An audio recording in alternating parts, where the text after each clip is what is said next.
Good afternoon. Um, the world of strategy has undergone quite a lot of change from the early days of the development of scientific management in the world of business.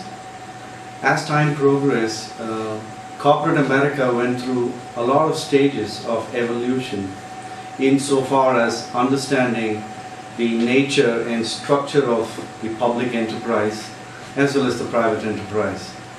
When it came to private enterprise and corporate entities, a lot of new management theories were developed by the Americans and American management thinkers. So we had earlier on moved from what we called as the production era, wherein everything that was produced did not actually need a strategy. And so in the production era, there was very little competition. And the few of them who had a product or a service idea, and primarily it was a product idea, they just put the product, and it was the prerogative and rather the mandatory nature of the product that they created. It was accepted by one and all without too many objections raised.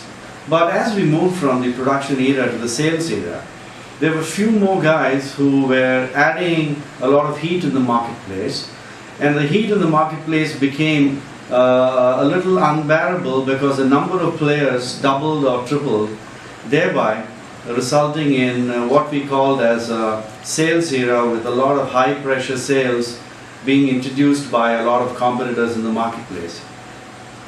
But the next important step, which was very competitive in nature, so the next important phase was you left behind the production era and the sales era, and you came down to the marketing era. So in the marketing era, suddenly the focus was tremendously shifted towards customers. And it was the customers who were calling the shots and who were determining the kind of strategies that companies were expected to follow or take or decide or strategize in the marketplace. So what happened in the customer-oriented era was the customer was king or queen, so to say, with an equal balanced gender orientation. The customer determined what he or she wanted in terms of a product or service. So in the marketing era, what we were looking at is series of marketing strategies were propounded, and each of the strategies initially went through the fundamentals of the 4 P's of marketing, which moved beyond to add some more P's, and a most important part was the people orientation towards the strategy.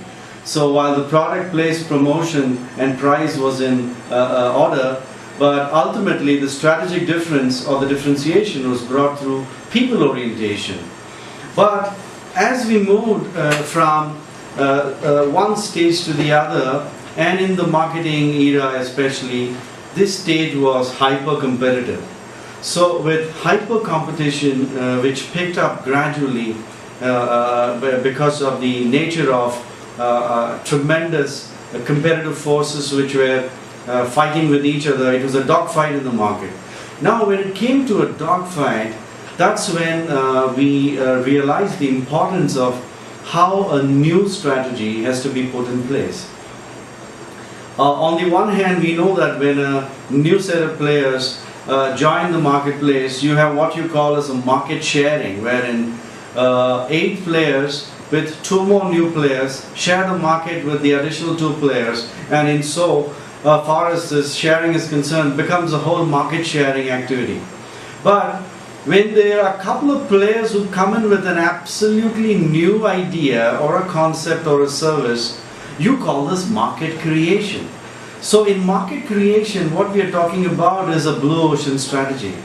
Because unlike the red ocean, which was primarily a lot of players existing in the marketplace, competition knows each other, it is the nature of the product and service which everybody is aware of. So the red ocean is pretty much understood by the marketplace. But just like a stealth bomber, the blue ocean strategist is one who looms large on the horizon with a new product or a service which his competitor has not perhaps unleashed in the marketplace. I think we could take one or two very interesting examples in the context of India immediately in the last 2 weeks or so, we know that in spite of the presence of some top international brands in India in the automobile sector, nobody is able to understand the strategy to beat Maruti Udyog Limited.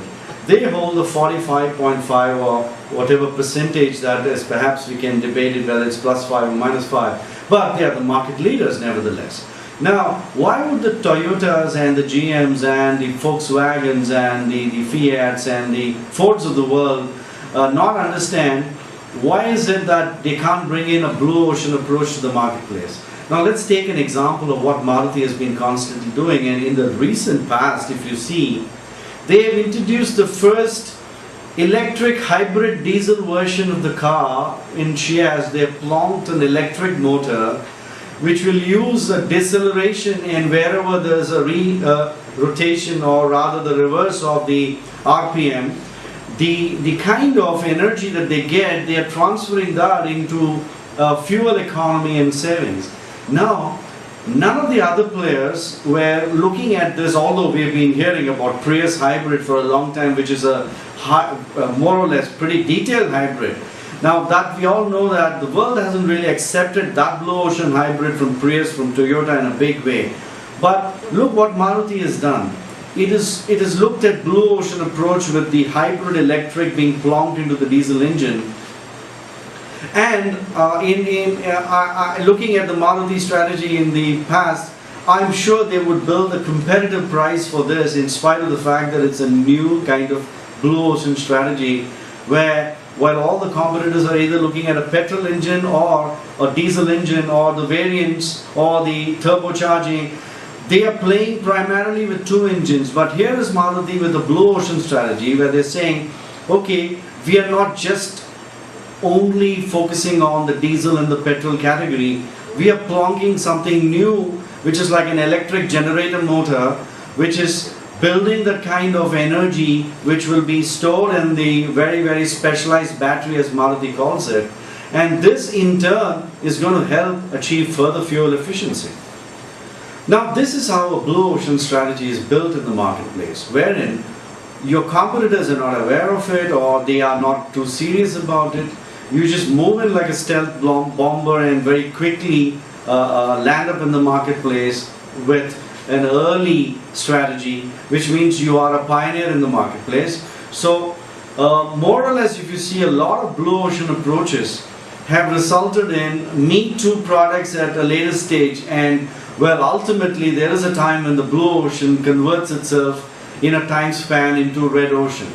But the blue ocean gives enormous opportunity as a strategy to a company, because you get a Usain Bolt head start for about close to 10 years in the product or a service area. Now, even if 5 to 10 years means you're talking about 5 to 10 financial years, 4 quarters.